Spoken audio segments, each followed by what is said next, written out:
Hey peeps, this is Ferny, your resident psychic medium and spiritual teacher, and you're listening to Ferny Unfiltered, where we dive into topics that enlighten, inform, and entertain the soul. I recently had a chance to catch up with award-winning podcaster Michelle Roy, and we were discussing how to establish boundaries and with family, and also how to still be authentic or stay authentic in that process. So stick around because I can't wait to share some of those insights with you.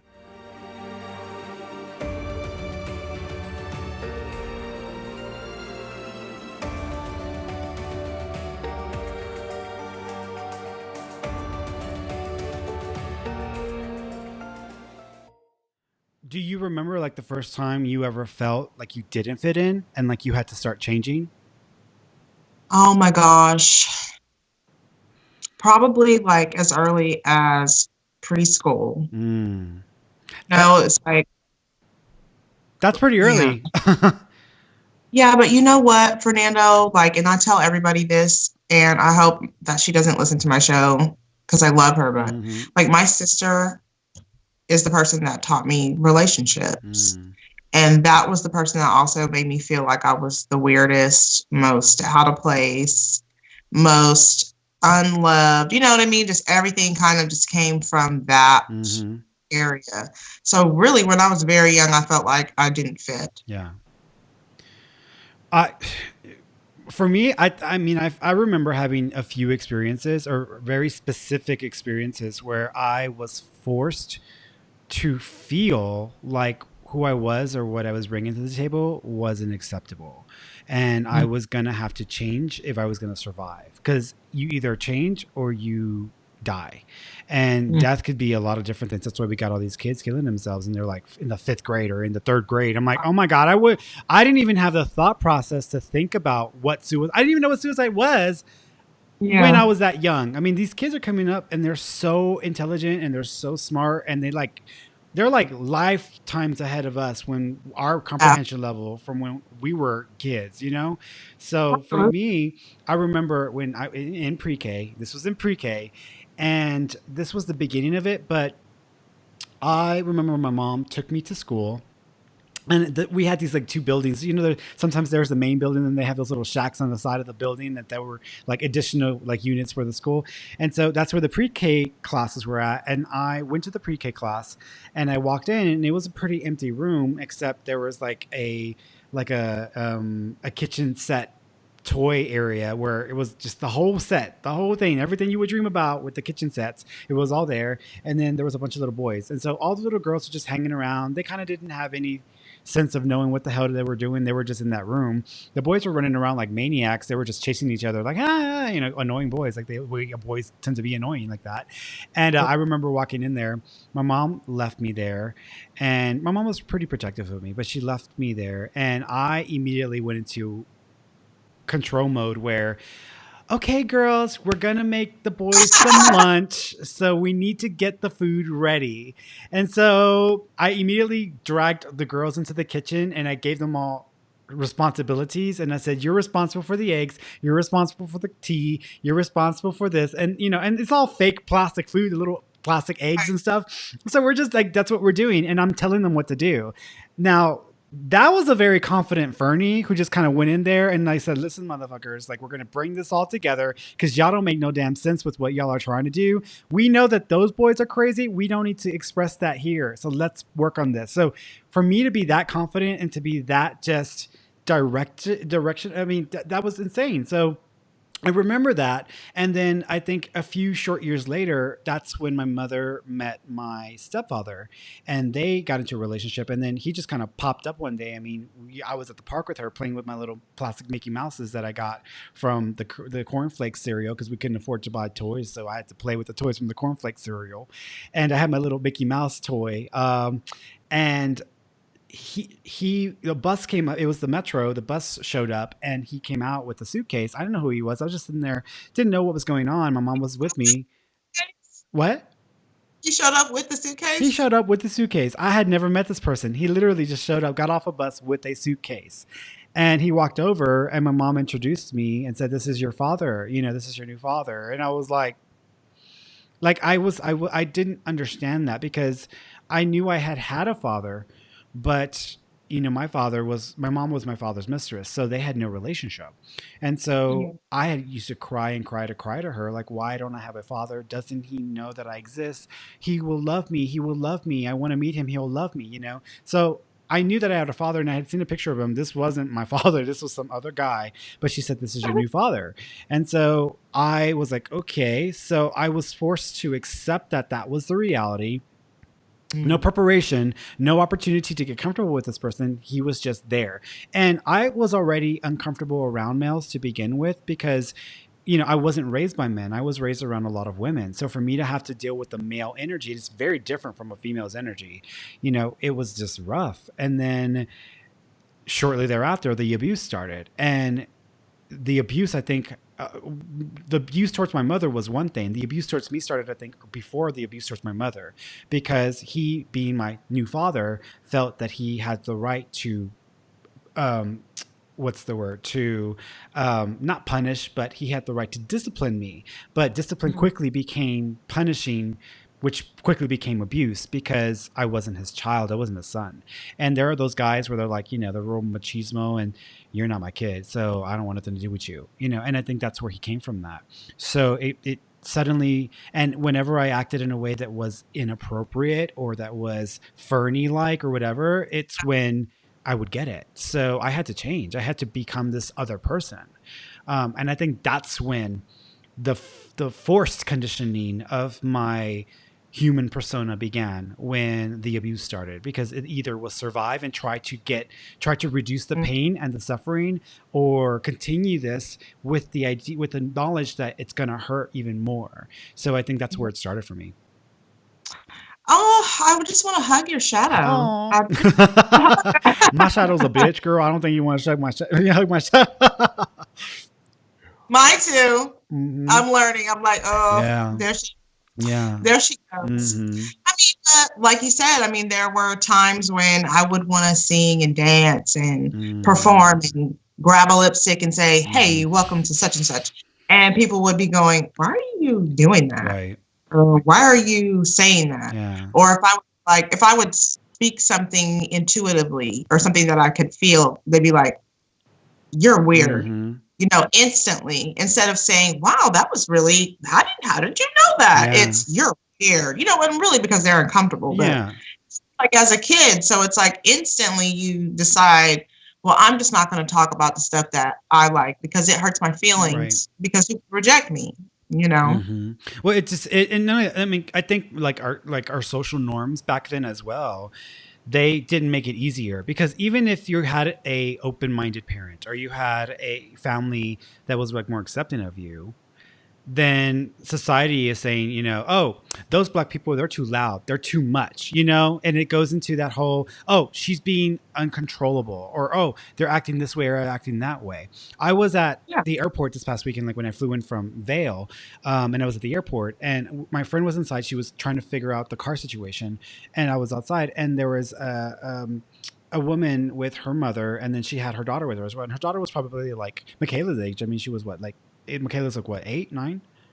She's Okay, 6. Okay, so she's around Michaela's age. She was pretty young, and she was looking at herself in the mirror, in the reflection of the building, and she's like, hmm. And the little girl's just like she's looking at her like she's really loving herself, and it Mhm. really just is touching my heart to see her be this way. And then she's just like, and she's moving around, and I'm like, okay, what's going on here? What is she gonna do? And then her mom steps in, and her mom comes up to her, and then she starts to try to outmaneuver her, and then they Oh. both start doing this coordinated thing. And I'm my heart sang, and they were loud, and it was like vibrant, just this wave of energy just coming from these two people, just being silly and having fun and being happy. And Mhm. these were some black people, and there were some white people there as well, and I could already pick up that Mm. these white people They were do. like, they're being too much, or they're being too. I could already feel it, and I was just like, y'all have no idea. Like, y'all have no idea what their life is.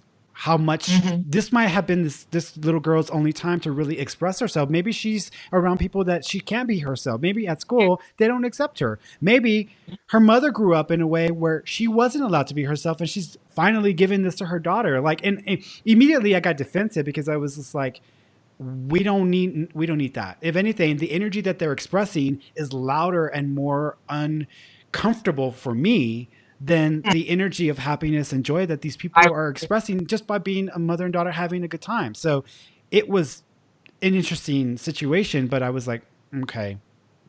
But it's like you recognize those things. And I think people of color, people who like have been in unique situations where they're not the norm, are forced to realize that way sooner rather than later. And then there's the whole sense of like having to conform, having to like turn yourself or transform yourself into something that will fit in so that you're accepted and that you're embraced.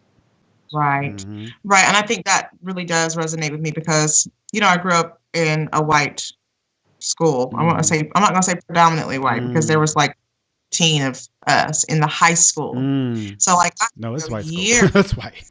Yeah. super white school. Yeah. I went years just being the only black child in my class. Mm-hmm. And then like sometimes it would be the two of us, but then the two of us would be in the same class. Mm-hmm. And then there would be like one person elsewhere, but that was it, like three in a class of like 400. You know what I mean? Mm-hmm. And so I just grew up acting like the people I was with, Mm-hmm. really, but then again, it was like sort of also just myself. I could always be as fun or silly as I wanted to be with those white women. Right.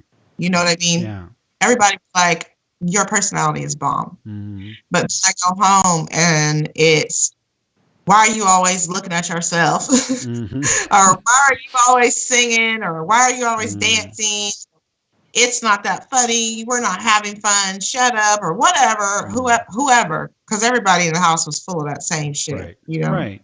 So it's like I mean, it was coming from all angles. Really, it's like your parents kind of tell you, "Don't do that." You should do like this. And even my mom, poor thing, still now, like when I told her that I was reading the playing cards, well, make sure that you're just giving the glory to God. I'm like, oh, this is true. Right. Well, You know what I'm saying? right. It's supposed to. Mm-hmm. No, it is still hearing that from her. So it's like, it's tough to break out of that. And I try to allow my kids to be as free as they need to be because I understand that that's the only way to get in touch with yourself is by being yourself, Yeah.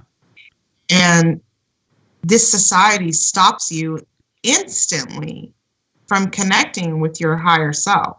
You know what I mean? Yeah. It's like from right out of the gate, it's like, okay, shush, shush, shush, shush, shush. Mm-hmm. And don't do that. And the only way to get to God is through Jesus. Do you know Jesus? And the only way to talk to Jesus is like this. And if you do that, then and then just cutting us off from this whole entire, like, where we really are supposed to be going, which I guess that's a part of the journey. Mm-hmm. I know, to go through all these different experiences and like, grow to be that person. But it's like, if kids could at least be taught just about even how to go about it. Like, not to give them everything, but to say, if you're interested in learning more, here's some books or, that kind of, but that's not been heard of.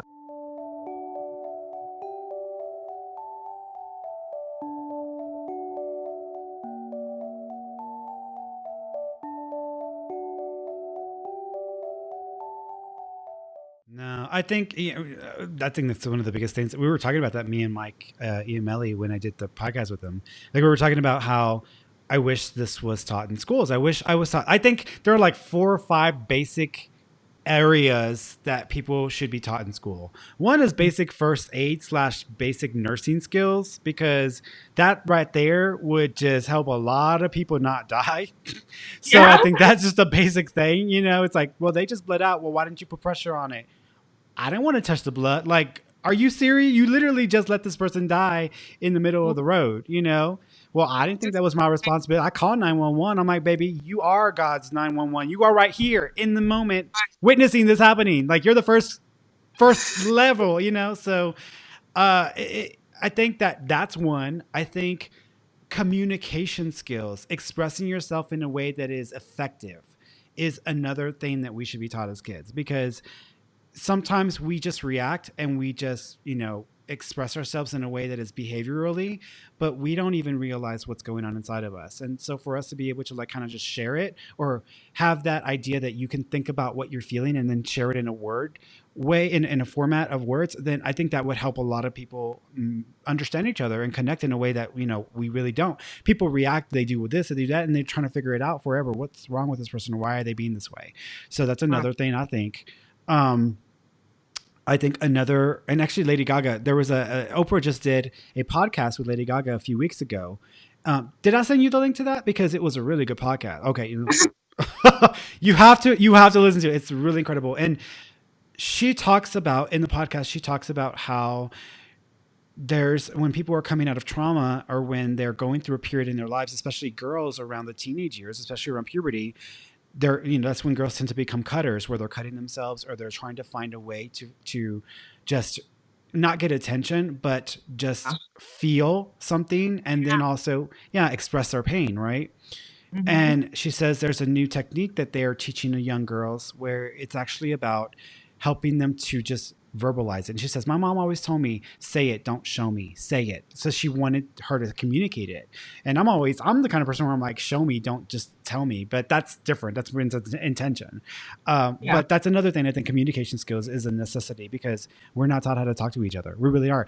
And the other one is listening. We're not taught how to listen to each other, because we think that the way we see things and the way we view things is the only way and the right way, right? And because we get so caught up, and there's more of us who see the same thing the same way, then it automatically marginalizes the individual who's different, or the individual that's in a very unique situation. And I think that's probably been my struggle, especially with dealing with like what's going on in the world right now. And you got people from all these different political like backgrounds, and people who have different beliefs and whatever. And for me, it's always like, okay, let me try to understand, because I don't want to just be this so narrow-minded, closed-minded person where I think my belief or the way that I see this is the only way.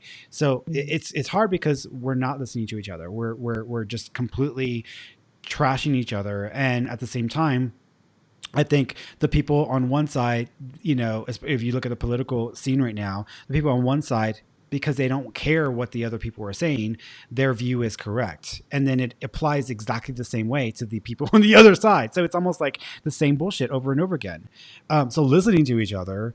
And then I think another thing that we need to be taught in schools is your uniqueness, or your sense of self doesn't have to match up to what you see. Like, it's okay to be different and unique, even if it doesn't make sense, even if it doesn't line up or click into place with what we are all like.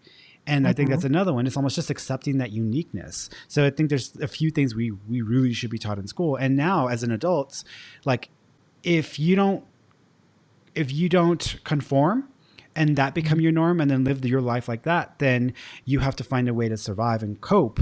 And either you retract, which is you get smaller and you are not your authentic self, and you actually become like a even smaller, more lesser version of yourself, or you say fuck it and you expand and you explode into authenticity. And when that explosion happens, that's when people don't like you no more, because you just had to make a choice. Am I going to survive, or am I going to retract and become small again?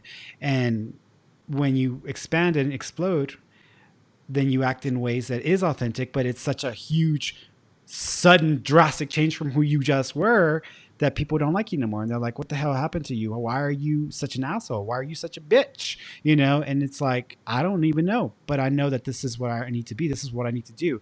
I'm sorry, but no is no. And I know I've never said it before, but I'm saying no now. Why are you such a bitch? Why are you being like that? Like, people don't get it.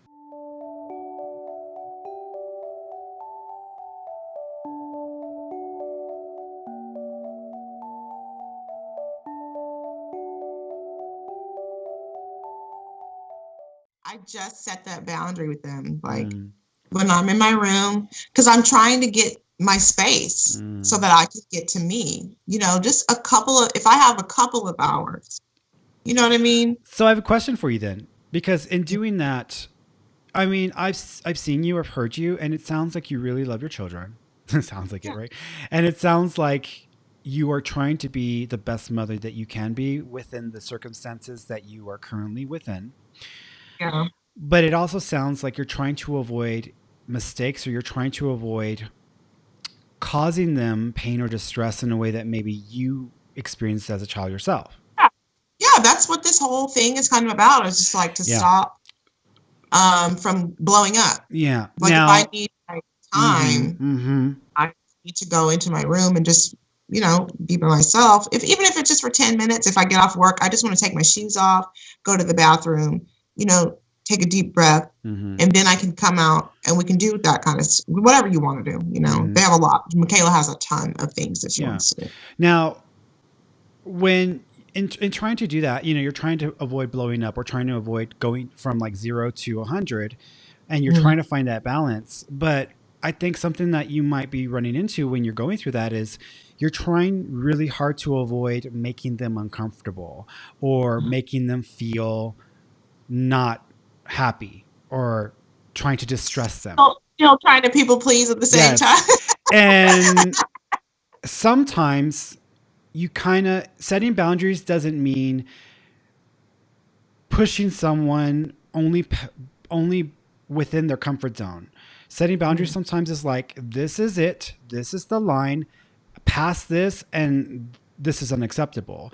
But it still may require you to make that other person uncomfortable or to make them realize through an uncomfortable, stressful experience that maybe what they're doing isn't going to work either. So they need to back it up. So it's almost like, I don't want to yell. I don't want to blow up. Okay, but how solid are you? How stern do you get? How intense are you still able to be without blowing up? And I think you're having trouble kind of finding that balance. There's my center, because it's like, don't do that. God damn it, I said, you know what I mean? Like, there's so who is, or how do I, because I'm just, I'm already in this period of rebirth. Remember, I was telling you, I felt so lost and blah, blah, blah, and everything I was going through. So I'm already dealing with the newness of all of that. So now I'm new and also parenting these people who have been with me, but it's like waking up to like, Michaela, I'm doing the call. So see, now, Fernando, we're not going to be able to go to the movies. Yeah. Because that was the thing. Yeah. Well, and that's it. It's making people accountable for their behavior and making them aware that there is a boundary. And if they cross this boundary, this is the consequence. So do you accept the consequence? And was your behavior worthy of that consequence? And it's that boundary setting. And I think most people, when they're trying to set those boundaries, they are like, I don't want to be mean. I don't want to come across as the bad person. I don't want to hurt people. But sometimes by you setting that boundary, you have to, it's either one or two things. Either you have to embrace yourself and honor yourself in full form, and in doing that, it's going to require a rejection of that person's energy, kind of in your face stuff. It's almost like it's a rejection of people. You have to reject someone else's choice or someone else's preference or someone else's desire to sometimes establish that boundary for yourself. And for me, like we both went through a people pleaser phase. And to some extent, there are still times where I'm a people pleaser, It's something I deal with every single day in one way or another. And the problem with being a people pleaser for a majority of your life is that it really is like trying to, it's like trying to change your spots, because it's like, it becomes your identity. And then when you start to realize that isn't the hell who I am, who am I? And then you have to kind of backtrack a little bit and then figure out who you are, who you're not, and then start setting those boundaries. Once you set those boundaries with people, sometimes you're going to come across just in the rudest way possible. And it's not because you may intend it. Sometimes when you blow up, it is rude. It is like, what the hell is wrong with her? She needs to calm this shit down. But sometimes it is just a simple boundary, and people don't like that because they see it as a rejection of who they are and what they are offering. But at the same time, the respect of others' boundaries is something they also need to learn. So it's almost like, I'm not rejecting who you choose to be. I'm rejecting your overshadowing of me because of what you're doing, and not accepting or acknowledging that this is who I am or this is what I am. And that's crossing into this territory. So let's just take it back a little bit. I think children are the best teachers for boundaries. I'll tell you that. Yeah. And my mom actually gave me that book, Mm. Boundaries with Kids, because she didn't have any. Mm-hmm. And she didn't want me to be like her at 60, well, she's almost 70, but to still be in a place where your kids are kind of overstepping. But she also continues to allow it. Mm-hmm. So that's why I always tell her, I'm like, yeah, but you can say no to this. Yeah. But I know, like, she's 70 years old. I mean, that's people pleasing a long Mm-hmm. time. Yeah, that's a lot of conditioning. That's a lot for her to have to, like, Mm. kind of shed or deal with. And so, I mean, I try to give her grace in that because I want my mom to be the type of person that says no, because I want her to protect herself. Right. And learning that I need to protect myself because I'm starting to have really great boundaries with people outside of my family, which I didn't have before either. Mm-hmm. I'm starting to say, no, that's not the policy. Okay, well, we'll just have to reschedule. I'm not waiting around for people to record with me. If you're not ready, honey, then we're just not going to record. Right. Like, instead of being like, oh gosh, what am I going to do? If I cancel it, how's she going to feel? I don't fucking care. You know what I mean? Because I'm serious about this show. Yeah. If you're not serious about being on my show for whatever your reasoning is, that's an you issue. I've got to move on to the next person. But with the kids, like, I noticed that Terrence didn't want to tell her no. He didn't want to tell Michaela no because he wanted her to cry. And I said,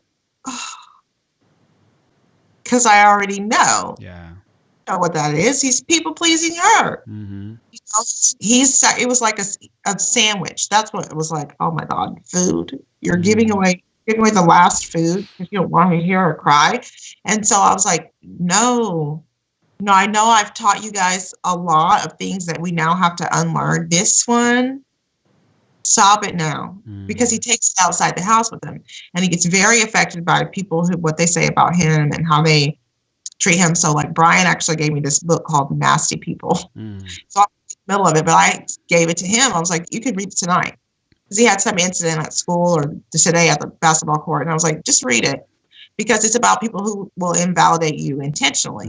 So, like, that's another thing that we run into. Because once we become the type of person that says yes to everything or yes to most things, those type of people will target you. Because they're like, yes, it's perfect. You care. You are soft. I know I could get all I need from you. Mm-hmm. Well, that also makes me think of, like, people who they understand that they can use their positions to influence or to manipulate or to control other people. And it's like, I call them boundary dissolving tools or weapons, boundary dissolving weapons. This exists with employers, where when you work for people and because they pay you, they think that they control you or they own you. And they don't realize that there are boundaries that need to be respected. Like back when I was at Starbucks, I was paying someone to do work. The expectation was the work, but I didn't want to disrespect that individual, and I didn't want to, like, take advantage of them. So for me, it was like, okay, how can I get the most from them without crushing them or without destroying them or without, darkening their light?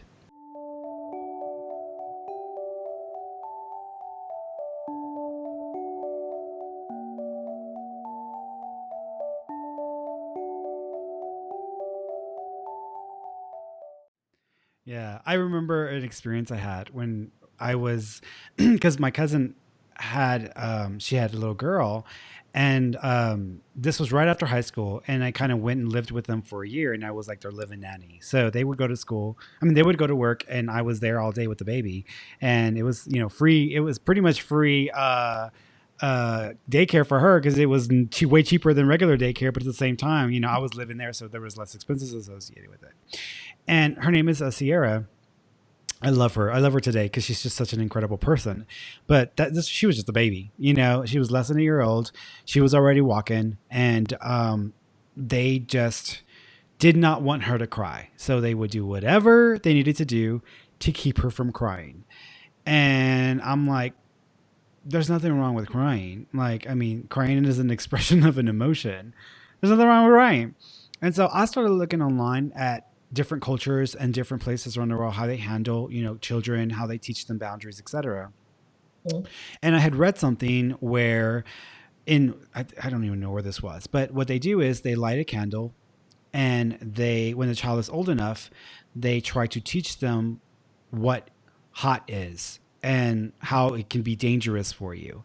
So they light the candle, and the baby's like, oh, the baby's like, what is this? What is this? So as the baby's Yeah. trying to touch it, they're like, like, something's wrong. Something's wrong. Now, granted, it's recommended you don't let the child's hand just sit there and burn to a crisp. But when they touch it, then you take their hand and you move it away and you say, no, hot, hot, pain, pain, and it's almost like conditioning them. And they start to, after like 2 or 3 attempts at trying to grasp whatever this is, they recognize that. And then the incidence of children starting fires or going and trying to play with fire is lower in these environments or Oh. places, because they understand that this is dangerous and this can cause harm. And then as they get older, then they're taught how you can use this, but it's still dangerous. And I thought to myself, that's so interesting, because in that same family with the Sierra, there was another nephew, her uncle, who's like much older now. But I remember he started a fire with playing with matches at the mattress, and it caught fire, and they were freaking out. He almost burned the house down. So I thought to myself, that would have come in handy had he been taught something like that as a child. So with Sierra, she just wanted to be always carried everywhere. She didn't want to walk around anywhere. She didn't want to do the work. She just wanted to be carried everywhere. So when you would put her down, she would scream and holler and yell like it's the worst thing in the world. Bloody murder, bloody murder. You're hurting me, you're hurting me, you're hurting me. And she would just scream until you picked her up. And then you picked her up, she'd chill out, immediately chill out. And they just conditioned themselves to do this to keep her from crying, because they were new parents. This was her first baby. I don't want my baby to cry. I don't want my baby to freak out or to be hurt, be hurting.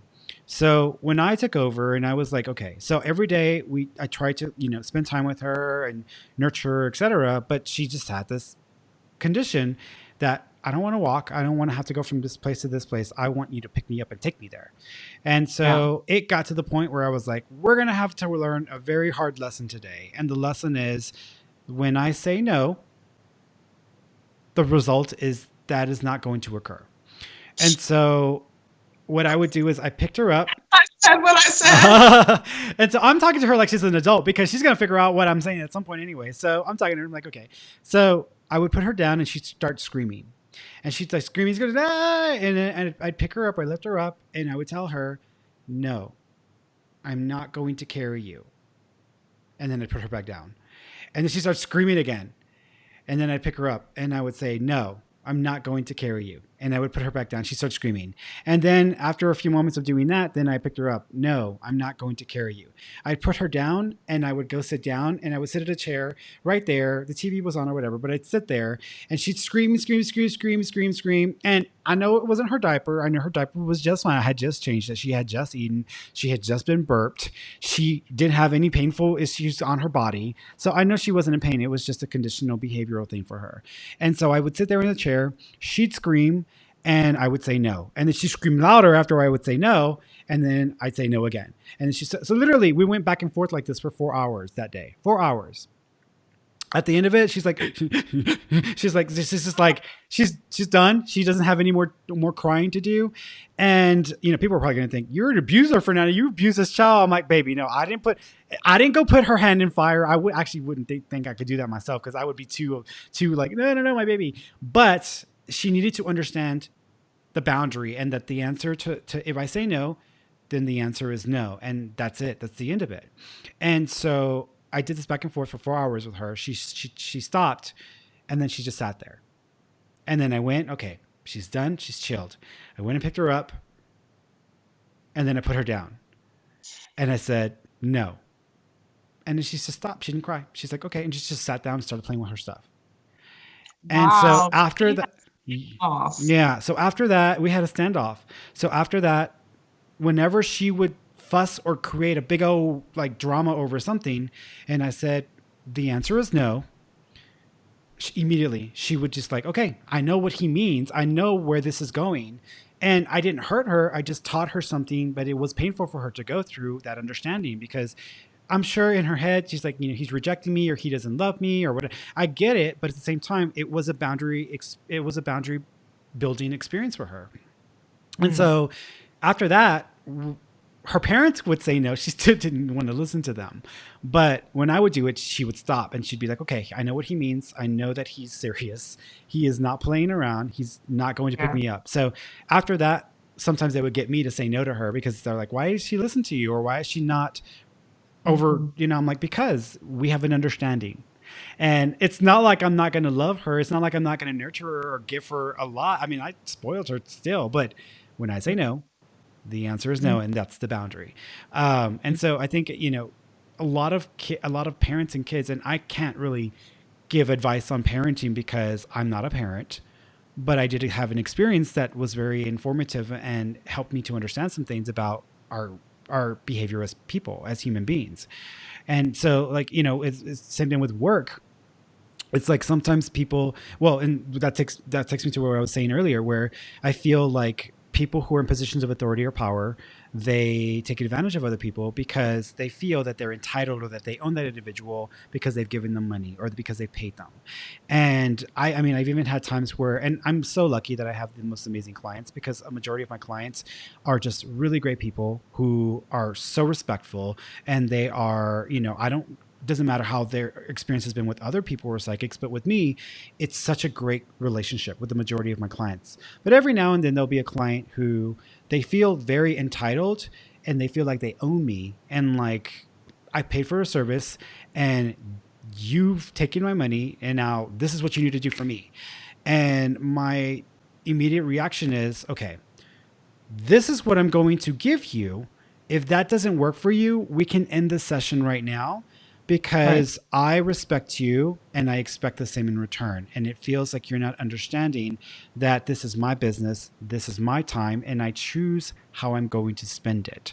And if what I am offering you is not enough for you, we do not have to continue. I don't want to waste your time. I don't want to waste my time. And there have been very few instances, but there have been a few instances where I get that direct with people. And I'm like, I don't want to waste your time. This is what I'm offering you. This is what I'm saying to you. You're not hearing me. So let me clarify. This is what it is. If you cannot accept that or if this doesn't work for you, I completely understand. We can end it right now and I will give you a full refund. No questions asked. Like, and it's very clear for them. And they usually continue on because at that point I've established, I'm not controlling you. You're not controlling me. We're in this together, but you need to respect that this is my time I'm giving you. I'm giving you of myself, and I'm not going to compromise myself because you feel you have control or power over me. That's not the way this is going to work. And people don't understand that. Sometimes that's the first time they've ever been told something like that. And it's a lesson for them as well. So it's almost like, how many people can you teach by just setting boundaries? How many people can you empower by just setting your boundaries with people? And so it's not just about you. It's about, people are going to learn by watching you. Oh, she always says no, but then they learn how to do it themselves and then they can use it in their own lives. Yeah. And like I said, I mean, I can't say that I am like 100%, it's a process. But I'm getting better at it. And I mean, I got to pat myself for even stepping up and saying no, because that's not always been my thing. And I just need to, like, she really wants to go to the Dollar Cinema, right? Mm-hmm. She has been up here several times. Mm-hmm. And she knows that I'm in the middle of something. Mm-hmm. And I'm not playing about this. So it's like I said, every time she comes and makes a disruption, then I have to go back and listen to make sure that it's, audience worthy. Mm-hmm. So like, we're just going to be able to go out. Mm. And I hate that because I know like I'm so busy. Mm-hmm. I love to spend time, but you're taking advantage of me, period. Well, there's a lack of respect for boundaries in the situation, and it may be a lack of experience, a lack of conditioning. What I would suggest is when you are going to record or when you're going to do something like a podcast, you need to have a sign outside the door that is That's a symbol, because it always is important to have a symbol.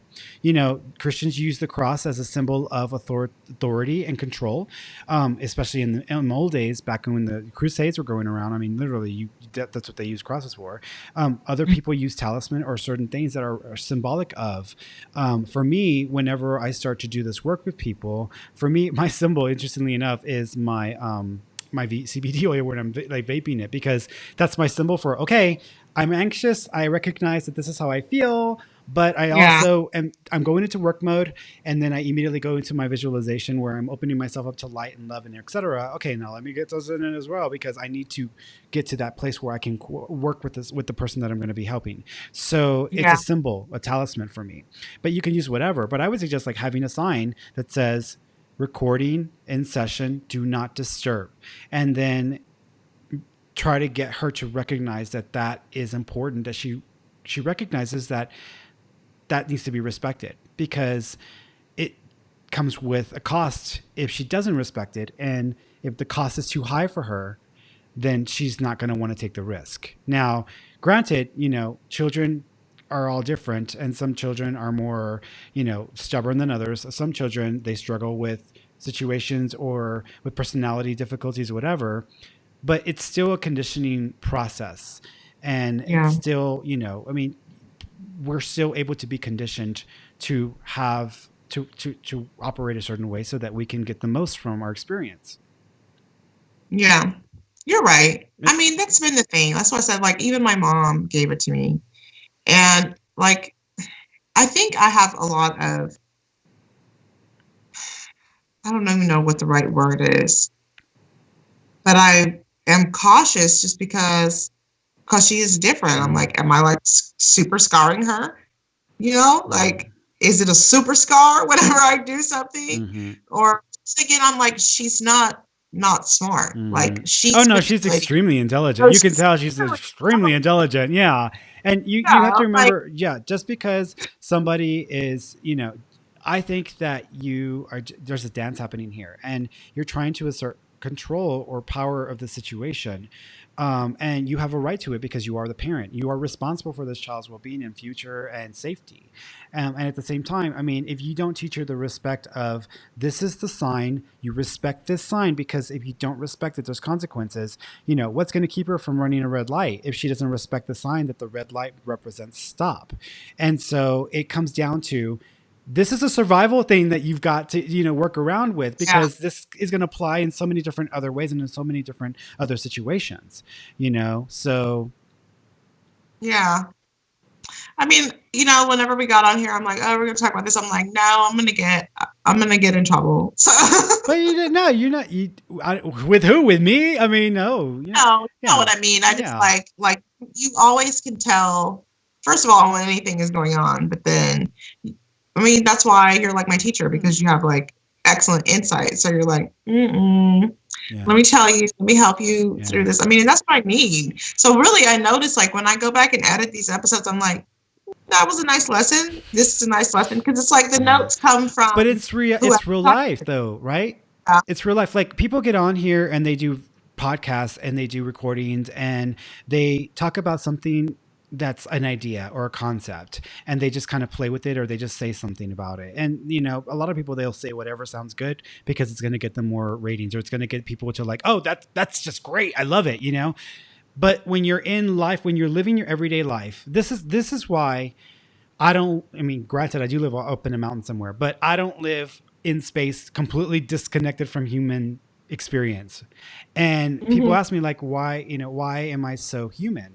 Oh, you can tell the level of growth with you because you still have these human reactions and stuff like that. I'm like, yeah, because if I was out in space somewhere and I was very disconnected from human life, how the hell am I supposed to help you if I don't understand the struggle that you're going through and I'm there witnessing it? And if I don't know it myself, and I think Yeah. that was one of the biggest things I learned is I can't help somebody unless I understand the struggle myself. And so that this is real life, and this is you having a real life experience where you are fundamentally trying to be a good parent. Your intention is to be a better parent than the parents that you had yourself, and you're trying to offer your children the most opportunity and the most love you can give them. At the same Yeah. time, those are great ideas, but in application, in application, life is life, and life is going to happen whether you're a spiritual person or not. Exactly. It doesn't stop. Right. And It so, doesn't stop. yes. What it before you Mhm. became this spiritual person. Michaela, I'm not finished. She just gonna hate it this evening. That's all I have to say. I'm not finished, and that's all.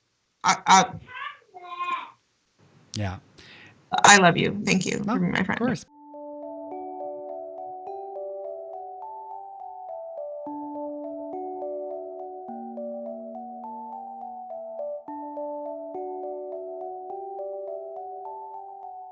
I think that's been my process. It's just, I want to be a spiritual person, but I also want to be an authentic person. I don't want to be someone who acts like they're overly spiritual, but yet I'm not sharing my struggles or what I have to deal with in a unique and individual way myself. So, and it's a friend of mine, he was like messaging me earlier because I had posted the picture about me, how I'm predominantly vegan now and I've lost all this weight and all this other stuff. Yeah, and I took a picture of myself shirtless, and I was like, do I want to show myself in this light? Do I want to have people see me like this? Because Mhm. this is me being human and me being like another person.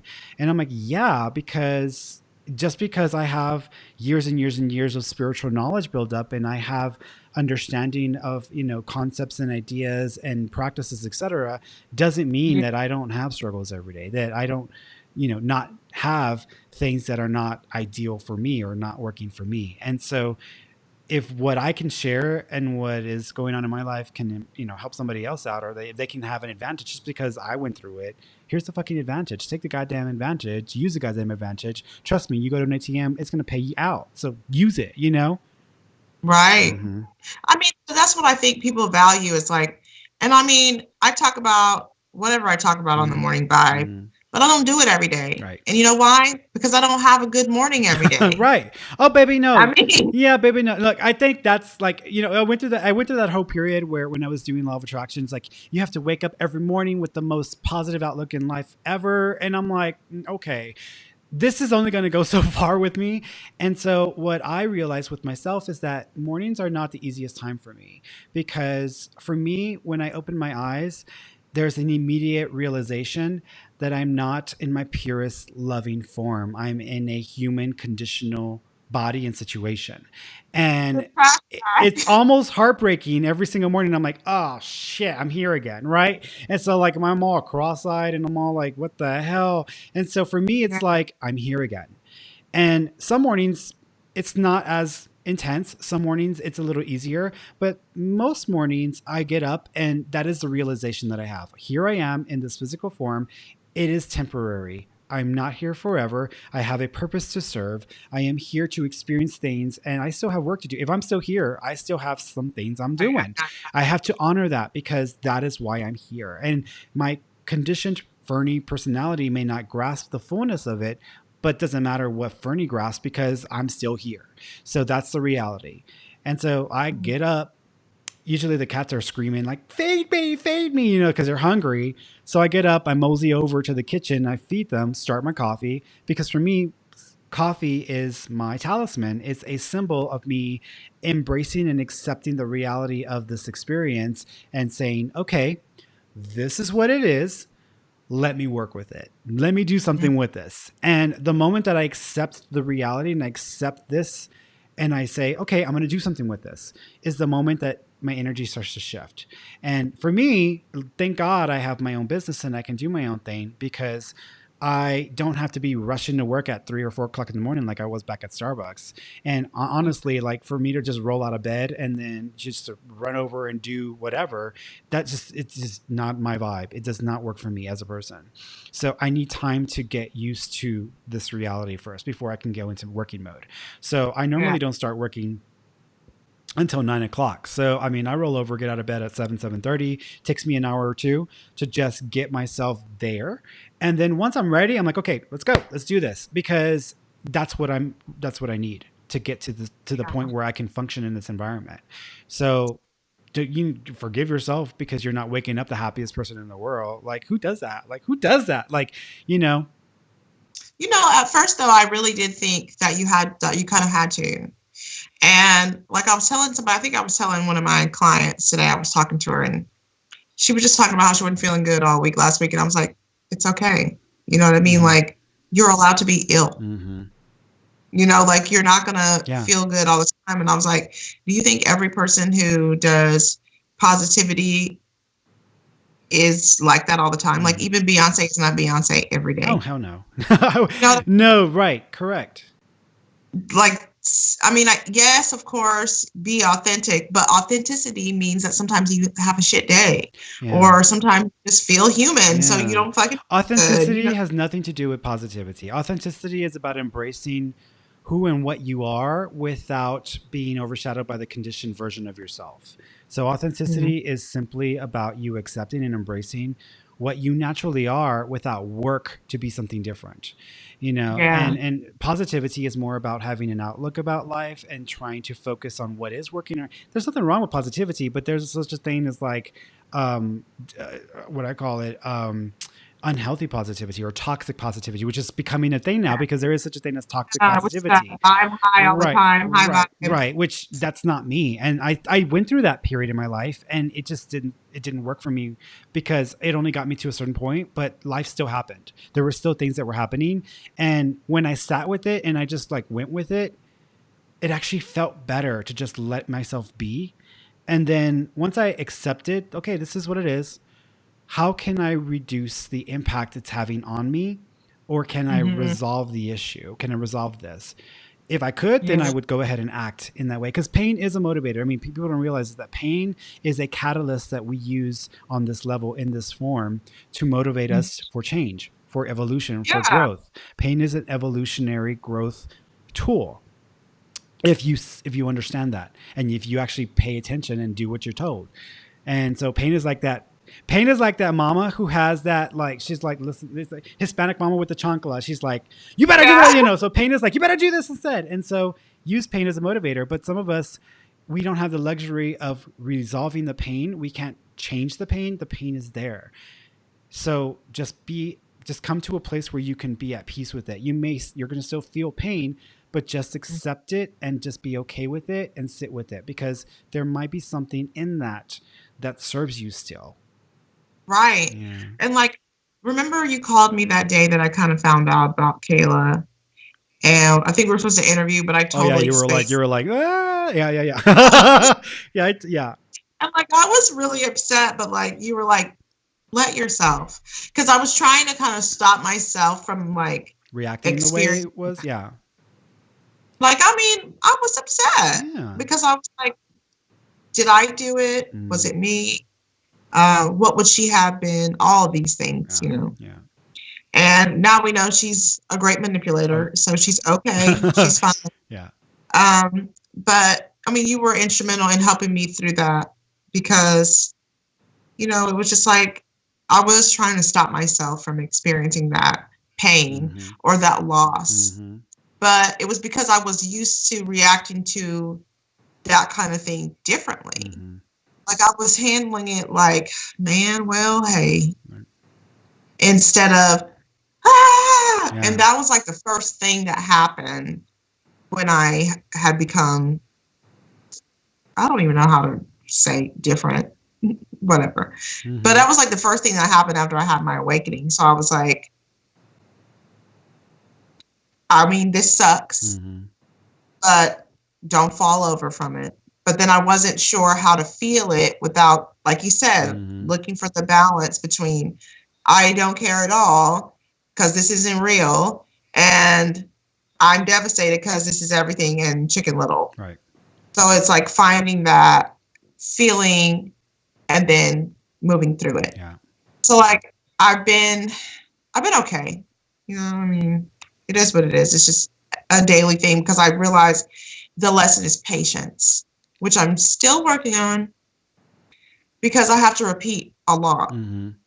That is like my pet peeve. I'm like, I'm one time.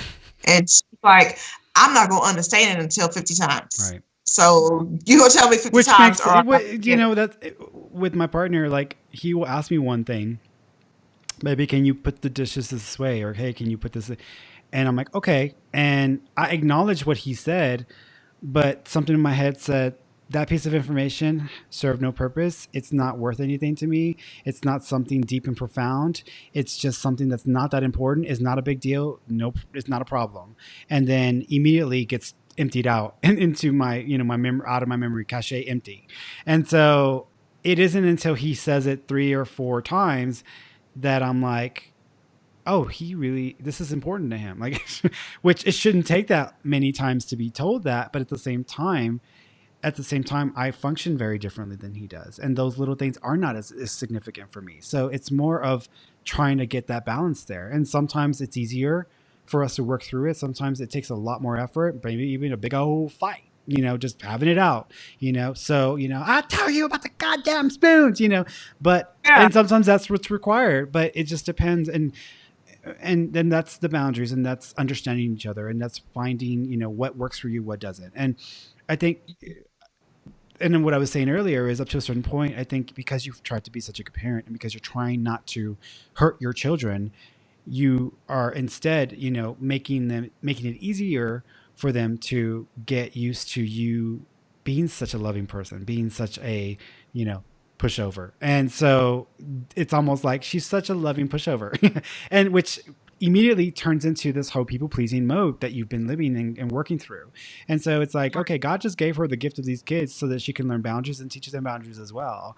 But she's got to have to follow through with her boundaries as well. And when she says no and she has to repeat herself, then she's letting the child know it's okay to go against it, because I didn't mean it the first time. I didn't mean this the first time. Yeah. But when you say no and then you follow through and make them accountable for it by doing something, not going to the movies. Well, we said, I'm sorry, sweetheart, but I did tell you no. You did not hear me. You chose not to acknowledge my boundary and what I asked of you. And so because of this, there is a consequence, and this is the consequence. Mm-hmm. Okay, let's turn this into a 4-hour experience, because this is what this is now. So, but it comes, it is what it is. So yeah. Yeah, and I'm not to say that, oh, this is the best parenting advice ever. Again, because I am not a parent, I don't have the right to say, hey, this is the best approach ever. But don't do that. Yeah, Don't say don't. It doesn't matter yeah, because like you already know that each relationship mm-hmm. has the same, really has some of the same. Um, I don't know what word I'm looking for. Anyway, each relationship is very similar, Mm-hmm. and boundaries is a relationship thing. So it doesn't matter if you're a parent or not. You know how to teach boundaries. Yeah. You, Yeah. Well, and this, I just mean, that trickles into the relationship thing. I mean, I remember when my ex cheated on me and ran off and, whatever. And then I accepted that behavior and I gave him an additional opportunity. And I made it very clear that if he did it again, I would not be around. And of course, he did it Mhm. again. And of course, I stuck through it still. And so I Yeah. went against my own boundary. And so, and not only that, but the universe is paying very close attention, because every time you act in that way, and every time you intend something, but then you act in the way that is against the intention, you're giving the universe instructions for how you choose to receive others. And so in that moment, that was my opportunity to say, I will not be taken advantage of. I've given you an opportunity to address this and to work on this. You've decided that my boundary and what I am willing to accept is not worthy of your effort. So, Mhm. but then I went against my own boundary. And so he kept doing it and doing it. And I was stuck in that for 4 years. 4 year rule. It's like the whole 4 year, 4 hours, four. Yeah. But and so with people, you got these people who are stuck in relationships where they wanted to change, they wanted to get better, but they suck at boundaries, and they suck at sustaining and retaining those boundaries. And so the people that they're with don't take it seriously. They don't take it. They like, I'm not gonna worry about her. She's still taking me to the movies. They still stick with that whole, I can get away with this, or this is accepted, and I can, and not everybody, but a majority of these situations where someone's been cheated on, or someone's been hurt in that way. Same thing with abusive people in relationships, whether it's a male abusing a woman or a woman abusing a male. But same thing. So the boundary isn't being respected, and then the person sticks around because they're expecting that someday this person will see their value, their worth, and they will accept and acknowledge that boundary and the condition.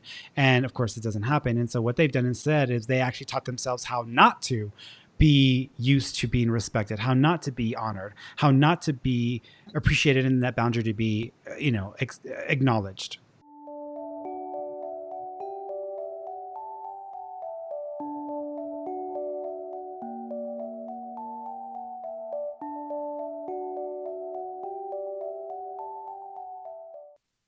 Thanks so much for energetically tuning in. If you would like to follow Michelle and her podcast, you can go to her website at betweenusgirlspodcast.com. That's BETWEENUS girls, GIRLS podcast, podcast.com. If you enjoyed this episode and want to hear more, then like, share, and review my show on your podcast listening platform. You can also follow me on Facebook, Instagram, and check out my website at fernandomorone.com for additional content, updates, articles, and more. Till next time, kiddos, and I hope you guys have yourselves a namaste.